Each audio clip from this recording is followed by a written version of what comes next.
میرے خیال میں جماعت اسلامی بھی ان پارٹیوں میں رہی ہے جنہوں نے کھل کر اس کو سپورٹ بھی کیا. مگر ہم نے دیکھا بھی کہ جو حکومتی یا گورننس کی ایشوز ہے اس پر آپ نے ضرور بات کرنی ہے کہ تھرڈ ورلڈ میں ہم تب کیوں الرٹ ہو جاتے ہیں جب کوئی حادثہ ہو جاتا ہے.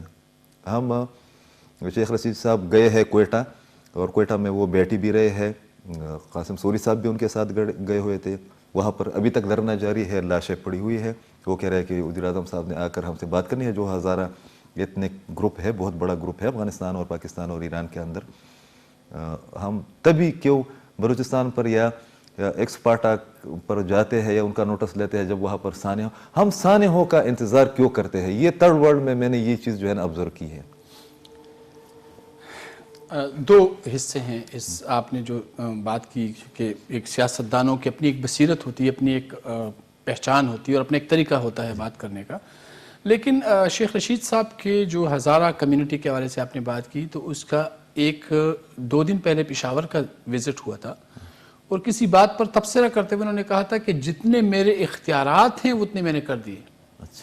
اب جب یہ بات آپ پبلک پہ ٹی وی چینل پہ کرتے ہیں, پریس کانفرنس میں, تو پھر آپ ایک قوم کو یہ پیغام دیتے ہیں کہ میرے وسائل اور اختیارات محدود ہیں.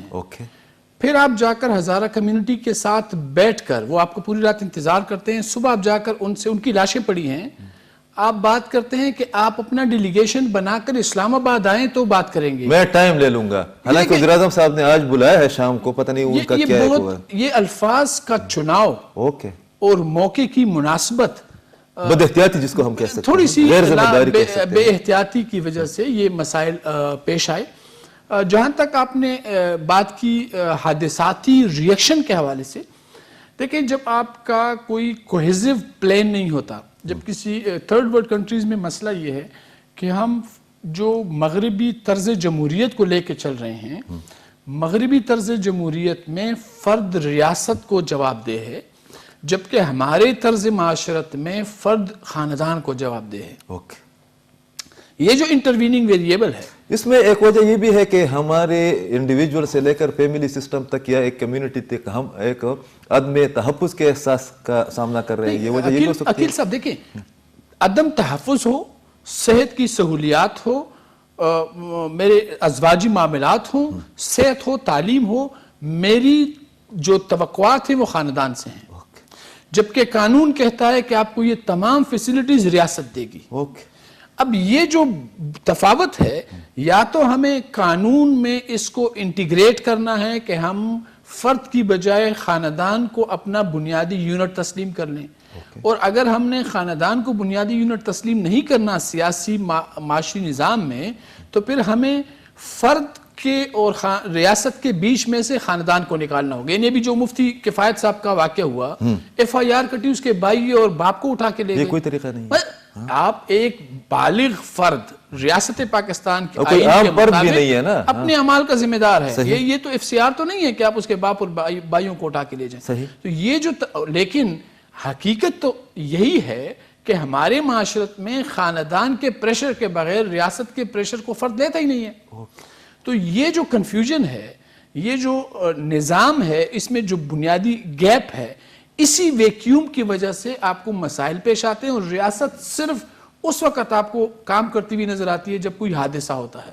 اس لیے آپ کو حادثات میں بھی پھر آرگنائزڈ فورم نظر آتی ہے. لہٰذا جب زلزلہ ہوتا ہے, سیلاب آتا ہے, تو آرگنائزڈ فورس کیا ہے؟ آرمی ہے. تو آرمی جب پہنچتی ہے تو پھر لوگ کہتے ہیں آرمی سب کچھ کر رہی ہے. لوگوں نے اپنی مینٹلٹی اور اپنا رویہ بھی اس طرح کا بنا ہوا ہے. یہ آج میں بڑا خوش بھی ہوا ہوں ایک افسوسناک واقعے پر. اسی دوران جو ہے نا میرے خیال میں نیا سال کا جو سلسلہ چل نکلا ہے, اس میں 2-3 واقعات بہت عجیب ہوئے.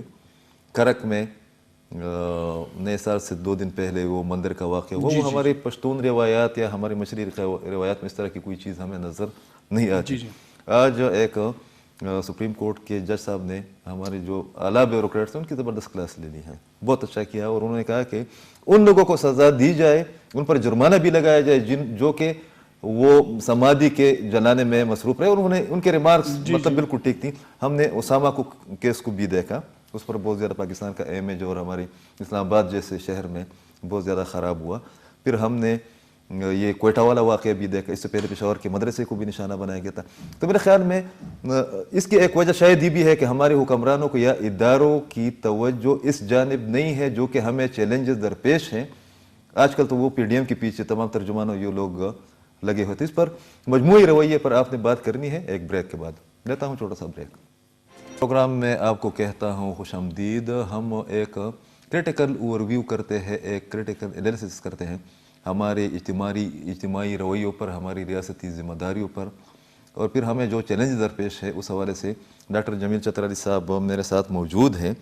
اور شاید ان کی موجودگی اس لیے بھی بہت مجھے اچھی لگ رہی ہے کہ ان کا پوائنٹ آف ویو نہ صرف یہ کہ بہت ریشنل ہے بلکہ بالکل ڈفرینٹ بھی ہے. اجتماعی رویے پر بات کریں اور پھر میں ایک K2 ٹی وی ہی کی ایک رپورٹ پھر آپ کو دکھاؤں گا. اس لیے نہیں کہ لوگوں میں ڈپریشن بڑھ جائے, بلکہ جو ہمارا گورننس کا سسٹم ہے, جو ہماری غیر ذمہ داری ہے, اس کی آئیڈینٹیفیکیشن کے لیے یا ایک انڈیکیٹر کے طور پر کہ شاید کہ ہماری چیزیں بہتر ہو رہی ہے, مگر بعض واقعات اس طرح رونما ہو جاتے ہیں جن کی وجہ سے ہماری پوری قومی شناخت یا تشخص جو ہے نا متاثر ہو جاتی ہے. تو اجتماعی یہ ہمارا رویہ کیوں ہے کہ ہم ہر کام کے لیے جو ہے نا ریاست کی جانب دیکھتے ہیں. وہ بھی عدم تحفظ کا کوئی ایشو ہے, ہمارے تعلیم میں کوئی کمی ہے, ہمارے نصاب میں کوئی مسئلہ ہے, یا کوئی اور ایشو ہے. دیکھیں آپ وہ خاندان جو اپنے ذاتی گھر کا مکین ہو, اپنا ذاتی مکان ہو, اس کا اس مکان کے حوالے سے رویہ اور ایک کرایہ دار کا رویہ دو مختلف رویے ہیں.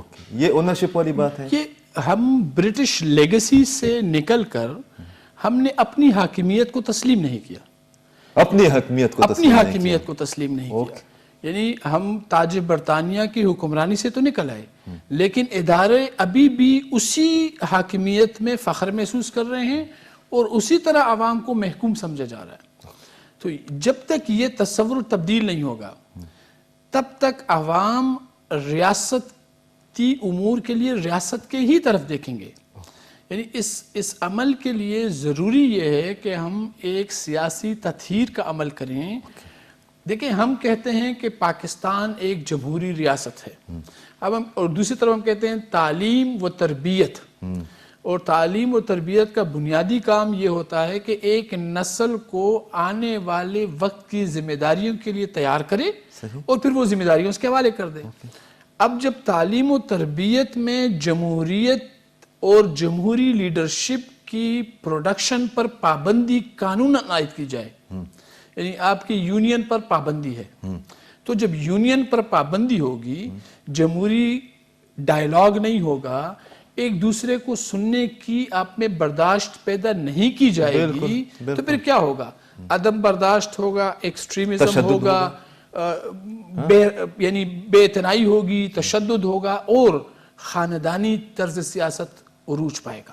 اوکے, مطلب اس کی جو جڑ ہے ہم نے اس کو کاٹی نہیں ہے, بلکہ ہم جو ہے نا اس کے شاخوں پر لگے ہوئے ہیں. کوئی جو ہے نا ادھر خود کو بزی رکھا ہوا ہے کہ اچھا ایک چیز جو میں اپنے دیکھنے والوں کے ساتھ بھی شیئر کروں گا, اور وہ ایک 2 منٹ کی 3 منٹ کی کلپ بھی آپ کو دکھانی ہے کہ 2020 کے دوران اسی سے لنک جو آپ نے بات کی کہ ایک بے چینی ہے, ایک بد اعتمادی ہے, ہم کہہ سکتے ہیں کہ ایک بے اعتنائی ہے, آپ نے ایک لفظ بھی استعمال کیا.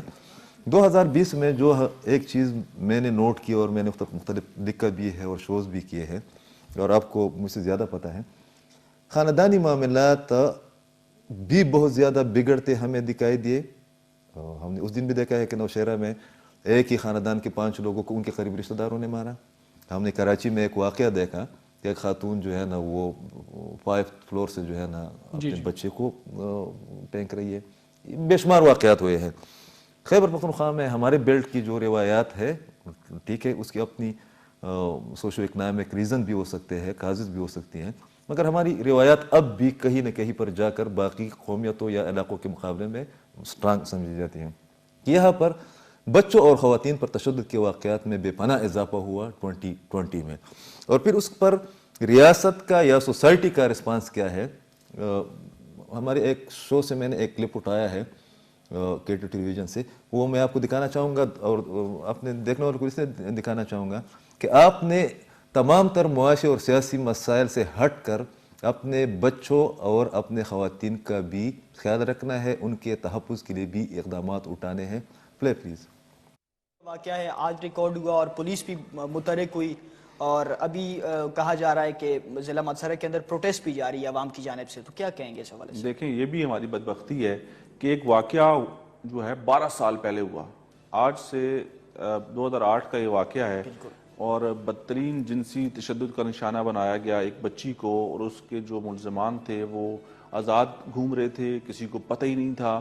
ظاہری بات ہے اس بچی کے گھر والوں کو پتہ ہوگا، اس کے رشتہ داروں کو پتہ ہوگا، انہوں نے اپنی عزت بچانے کے لیے اس کو رپورٹ نہیں کیا، اور یہ بہت زیادہ کیسز کے اندر ہمیں نظر آتا ہے۔ ہم تو اکثر اس طرح کے پروگرامز کرتے ہیں اس طرح کے واقعات کے حوالے سے۔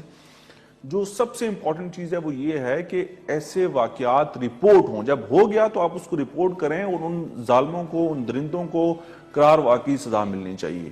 اب یہ واقعہ 2008 میں ہوا، 12 سال بعد اس کی کوئی فوٹیج، اس کی کوئی ویڈیو تھرو واٹس ایپ کسی کے پاس آئی، پولیس تک آئی، پولیس نے سمجھا کہ کوئی تازہ واقعہ ہے، پولیس نے اپنی انویسٹیگیشن سٹارٹ کی، پتہ چلا کہ واقعہ آج کا نہیں 12 سال پہلے کا ہے، اور پولیس متحرک ہوئی، پتہ چلا 3 لوگ تھے اس کے اندر جو ملزمان تھے، ان میں سے ایک کا انتقال ہو گیا ہے اور 2 کو جی 12 سال پہلے 2008 میں واقعہ ہوا، اور وہاں پر جو ہے نا سوشل میڈیا کے ذریعے پتہ چلا کہ یہ صورتحال ہے۔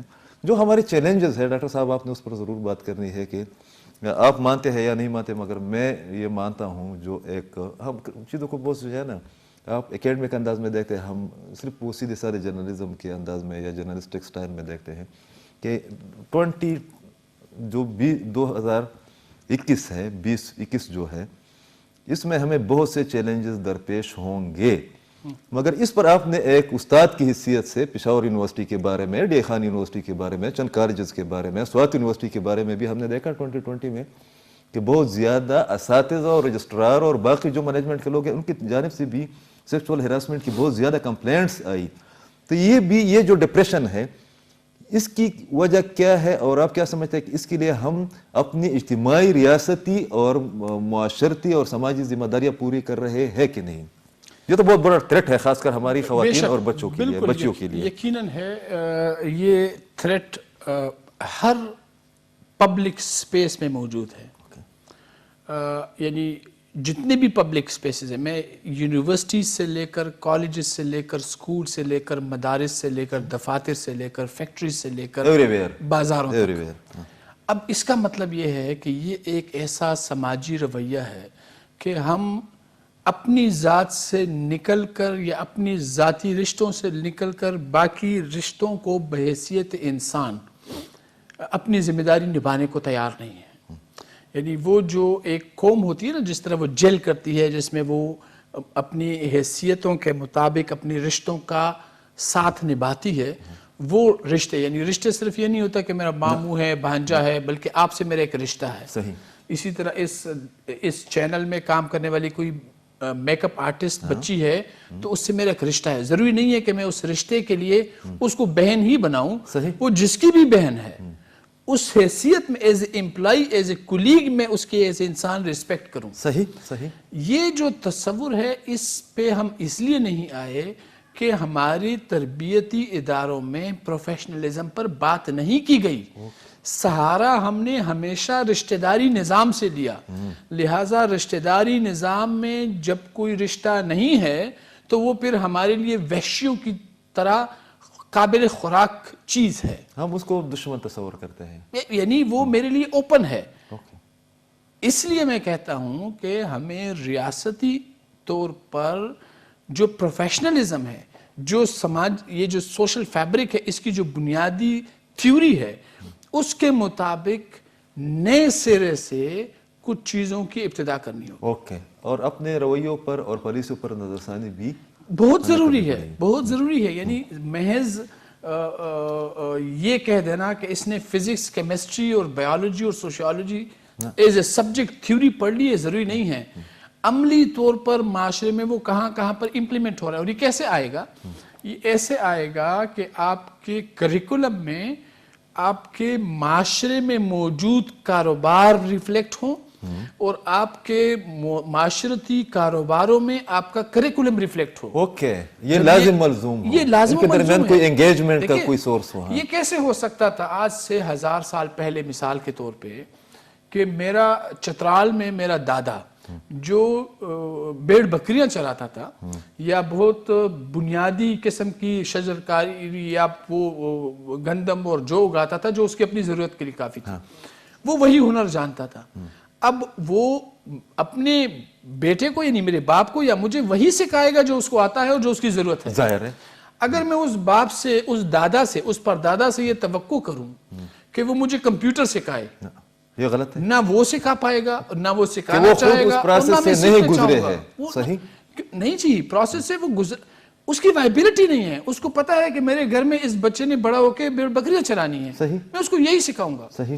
لہٰذا جو ہماری معاشرتی آج کے معاشرے کے کاروبار ہیں، جو آج کی ضروریات ہیں، ان کو آپ کو تعلیمی اداروں میں لے جانا ہوگا اور تعلیمی اداروں میں ویلیو ایڈیشن کے ساتھ ان عناصر کو، اس نئے تجربے کو، ان نئی صلاحیتوں کو، اس نئی ٹیکنالوجی کو لے کر مارکیٹ کو دینا ہوگا. صحیح. یہ چیز پرائمری سکول سے لے کر یونیورسٹی تک کرنی ہے.